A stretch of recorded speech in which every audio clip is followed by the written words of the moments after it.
Good morning, Sam. Morning. Sam is the head coach for men's volleyball at Princeton University. Yes. And I am a board member for Positive Coaching Alliance.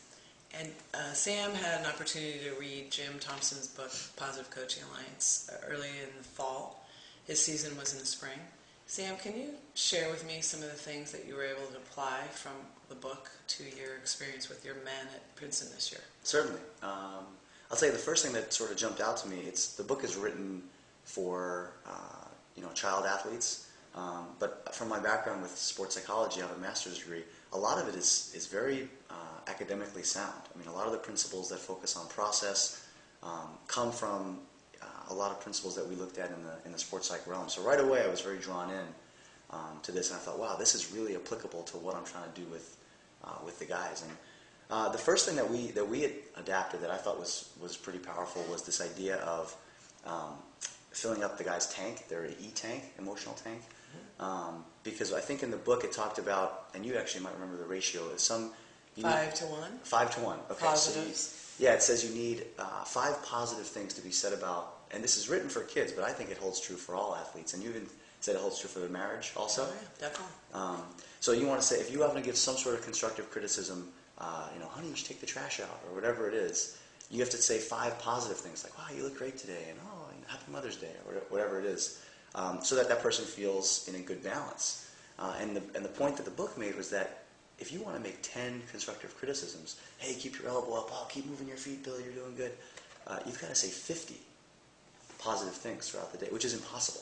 You can't, there's no way I could say 50 positive things for each kid in a 2-hour practice training and give them 10 or 5 constructive criticism. So what we sort of adapted with that idea was the buddy system, where you have, and I use the same position, so the setter and the backup setter, the 2 outside hitters, were buddies, and it was their job to fill each other's E-tank. Did you give them a ratio?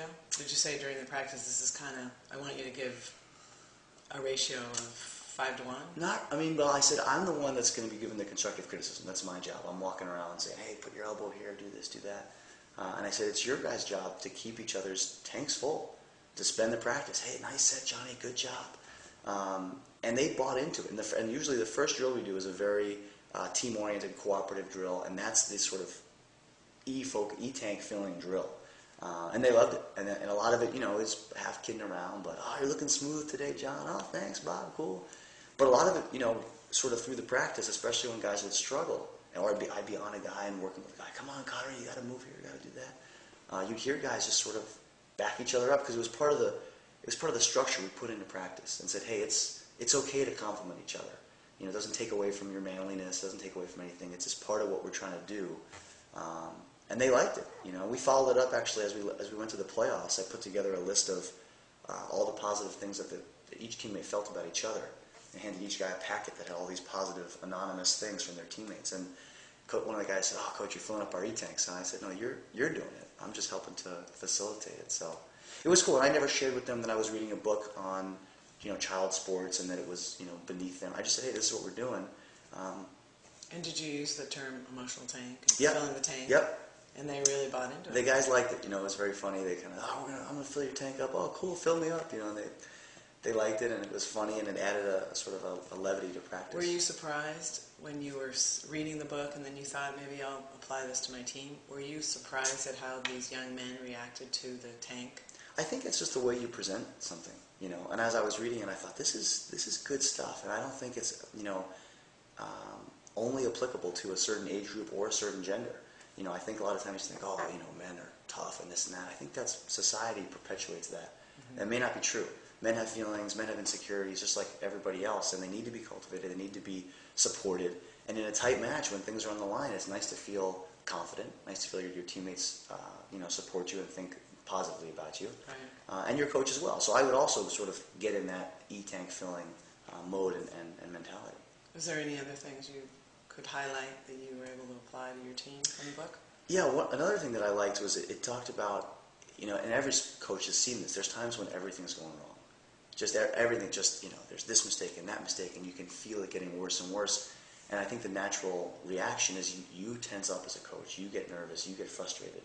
And that negative energy affects the team, and it becomes a perpetuating cycle. Mm-hmm. And it said when things are going bad, find something positive.